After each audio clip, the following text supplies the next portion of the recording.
Let's get right into it. Number 10.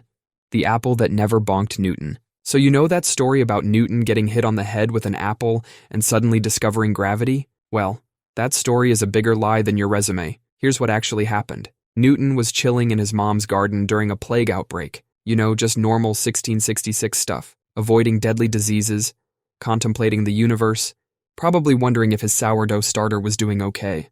He did see an apple fall from a tree, but it didn't smack him on the head like some sort of fruity enlightenment. The apple just fell, like apples tend to do.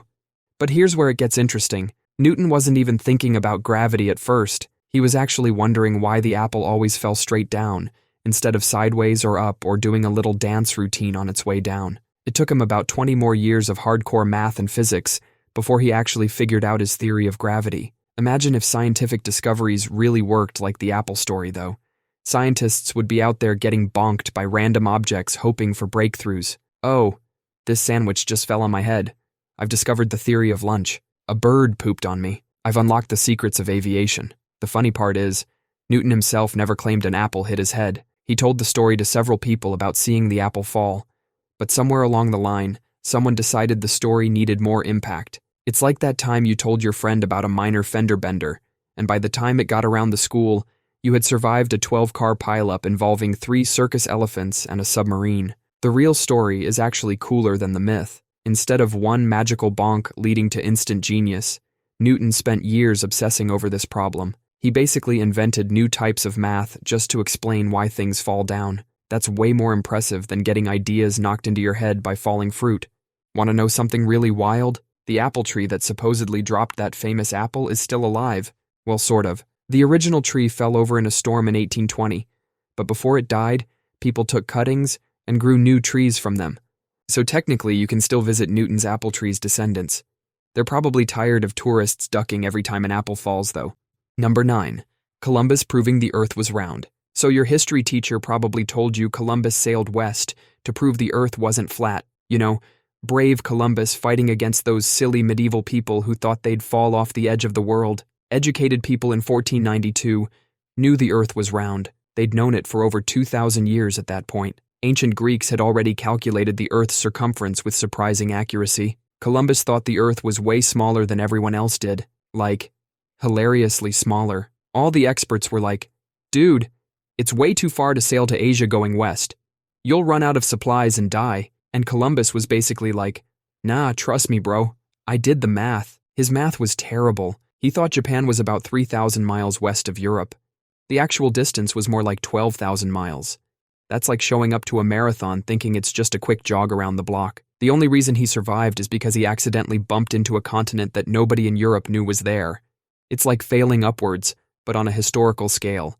And the best part is he died still believing he had reached Asia. Number 8. The Wild West was full of daily shootouts. You've seen the movies. Cowboys drawing pistols at high noon, bullets flying through saloon windows, sheriffs and outlaws having daily shootouts in dusty streets. Turns out Hollywood lied to us. The real Wild West had about as many dramatic shootouts as your local Walmart parking lot on Black Friday. Most Wild West towns had super strict gun laws. Stricter than modern-day gun laws. In Dodge City, Kansas, the town we think of as the epitome of Wild West gunfights, you couldn't even carry a gun in town. The first thing you had to do when riding into Dodge City was check your guns at the marshal's office, like checking your coat at a restaurant, except with guns. Tombstone, Arizona, home of the famous OK Corral shootout, had a complete ban on carrying firearms in town. Speaking of the OK Corral, that famous shootout lasted about 30 seconds, and it was such a rare event that it made headlines across the country. One 30-second shootout was so unusual, it made national news. Meanwhile, every Western movie has about 30 shootouts in the first 15 minutes. Most violence in the Wild West was boring. Everyday stuff, bar fights, drunken brawls, the occasional theft. The average cowboy was more likely to die from falling off his horse or eating bad beans than from a bullet. The murder rate in most frontier towns was lower than in modern cities. Deadwood, South Dakota, supposedly one of the deadliest towns in the West, had just 4 murders in 1876. The whole quick draw thing is pure Hollywood. Nobody actually stood in the street at high noon and waited for someone to draw first, because that would be stupid. They were just like us, trying to make a living, avoid trouble, and not get killed doing something dumb. We think the Wild West was so wild because of dime novels from the late 1800s. These were basically the superhero movies of their time.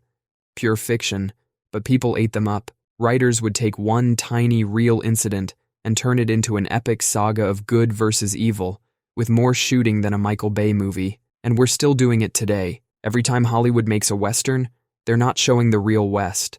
They're showing what people in the 1800s imagined the West was like. It's like if people 200 years from now think we all lived like the Fast and Furious movies, just constant car chases and explosions. Number 7. King John willingly signed the Magna Carta.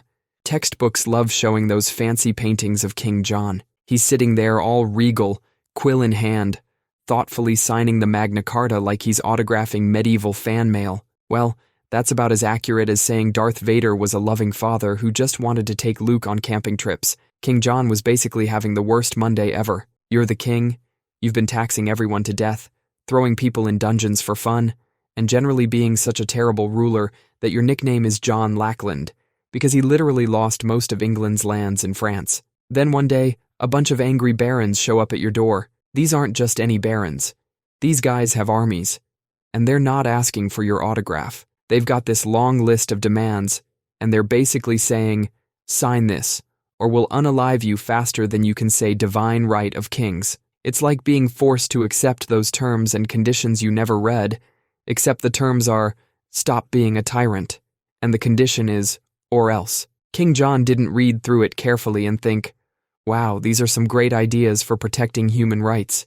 He was more like, I'll sign whatever you want, just don't stick that sword any closer to my throat. And the moment those barons turned their backs, John sent a message to his buddy, the Pope. He was like, hey, remember that document I just signed? Yeah, I'm gonna need you to cancel that. And the Pope was like, say no more, fam, and declared it void. It's like when you agree to plans, but immediately text your friend, sorry, something came up. Except in this case, the something was John raising an army to fight the barons who forced him to sign. So next time you see one of those peaceful paintings of the Magna Carta signing, remember, it was basically a medieval hostage situation that accidentally became the foundation of modern democracy. Number 6. Paul Revere's famous shout that never happened. Paul Revere riding through the streets screaming, "The British are coming," at the top of his lungs. That never happened. Revere was on a secret midnight mission to warn the colonial militia about British troops. Shouting would have been like trying to sneak into your house at 3 a.m. with an air horn. He was trying to avoid British patrols. Plus, most people at the time still considered themselves British. Yelling, "The British are coming," would have made about as much sense as running through New York shouting, "The Americans are coming." What he actually said was, "The regulars are out," and he wasn't alone. There were multiple riders that night, including William Dawes and Samuel Prescott. But Revere got all the credit thanks to a poem written almost 100 years later by Henry Wadsworth Longfellow. Our whole idea of Paul Revere comes from a poem written by a guy who wasn't even born when it happened. It's like if someone in 2123 wrote a viral TikTok about how Elon Musk personally built every Tesla with his bare hands. Revere got captured by the British during his ride. They took his horse and left him to walk back to Lexington in the dark. The guy famous for his midnight ride had to finish it on foot. Number 5. The Boston Tea Party's tax grievance. So, you know how everyone says the Boston Tea Party happened because the British were charging crazy high tea taxes? That story is completely backwards. Here's what actually went down. The British weren't raising taxes. They were cutting them. I know, plot twist. The British East India Company was basically the Amazon of the 1700s, if Amazon had its own army, and could colonize countries. This company was having some money problems. Think trust fund kid, who just discovered online gambling level of problems.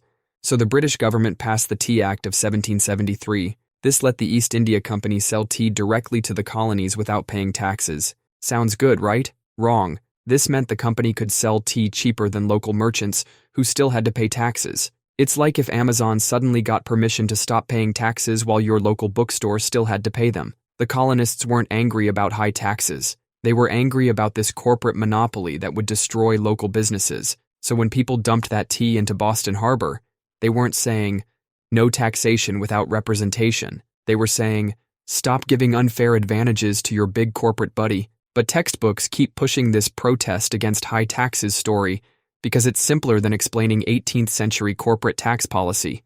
Number 4. Betsy Ross sewed the first American flag. So there's this heartwarming tale about Betsy Ross sewing the first American flag. Turns out that's about as real as my chances of becoming an Olympic gymnast. The story goes that George Washington himself walked into Betsy's upholstery shop in 1776. He supposedly showed her a sketch of a flag and was like, "Hey Betsy, mind whipping up this little number for the new nation?" And Betsy, being the crafty patriot she was, suggested making the stars 5-pointed instead of 6-pointed because they were easier to cut. But there's literally zero evidence any of this happened. No letters, no receipts, no diary entries, nothing. The whole story didn't even show up until 1870, when Betsy's grandson, William Canby, was like, "Oh yeah, by the way, my grandma totally made the first flag. That's nearly 100 years after it supposedly happened. It's like me telling you my great-great-grandmother invented the hamburger because she once made a really good meatloaf." The real designer was probably Francis Hopkinson, who actually has receipts. Like, literal receipts. He sent Congress a bill for designing the flag. But I guess Francis Hopkinson submitted an invoice for flag design. Doesn't have quite the same ring to it as Betsy Ross sewed the stars and stripes while revolution raged outside her window. Betsy Ross was actually a real upholsterer and flag maker.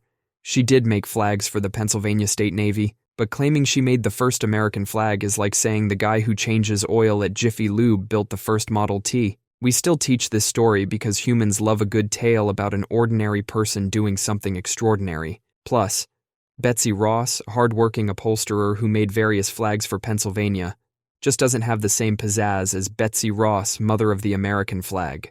Number 3. Thomas Edison invented the light bulb. You probably learned in school that Thomas Edison invented the light bulb.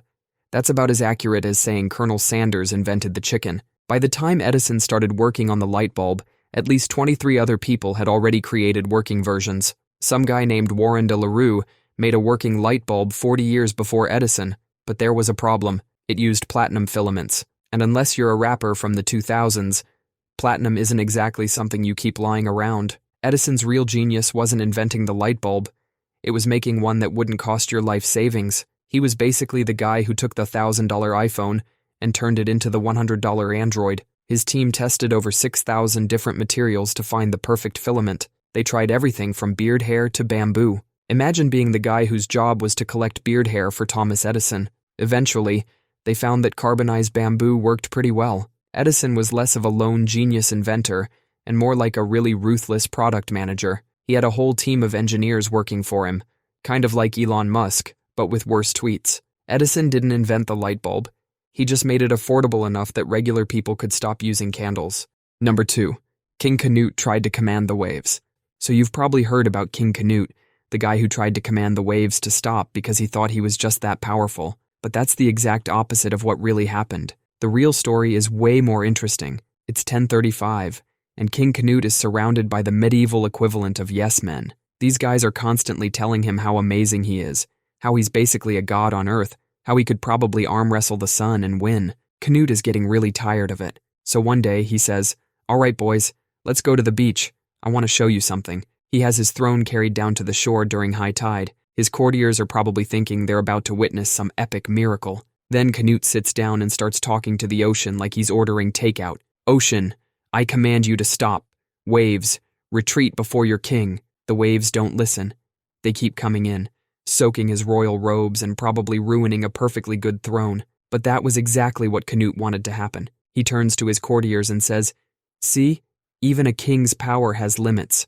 Only God has command over nature." It was an 11th century version of, "Guys, you need to chill with the flattery." But somewhere along the line, someone decided that humble king teaches lesson about mortal limitations wasn't as catchy as arrogant king thinks he can boss around the ocean. And that's the version that stuck. Textbooks are still getting this wrong today. It's like that game of telephone where Sally sells seashells somehow becomes Sally smells like bells by the end. Except this game has been going on for about 1,000 years.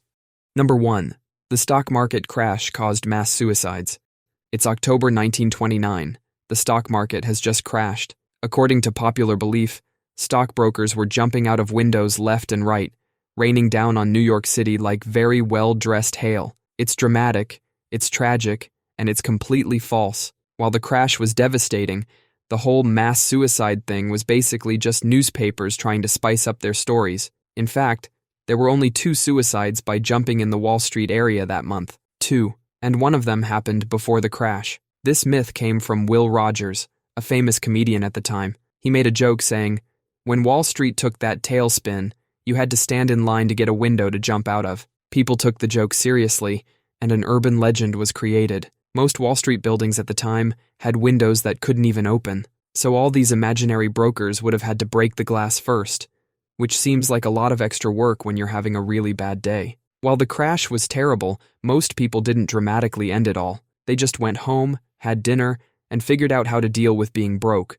Some probably had to cancel their yacht club memberships and learn to make their own coffee. But this myth has been repeated so many times that it's now in history textbooks. Students are literally being tested on something that never happened. Right now, somewhere, there's a kid memorizing made-up statistics about suicidal stockbrokers for their history exam. That's all for today. I'll be making similar videos in the future. Subscribe to see them.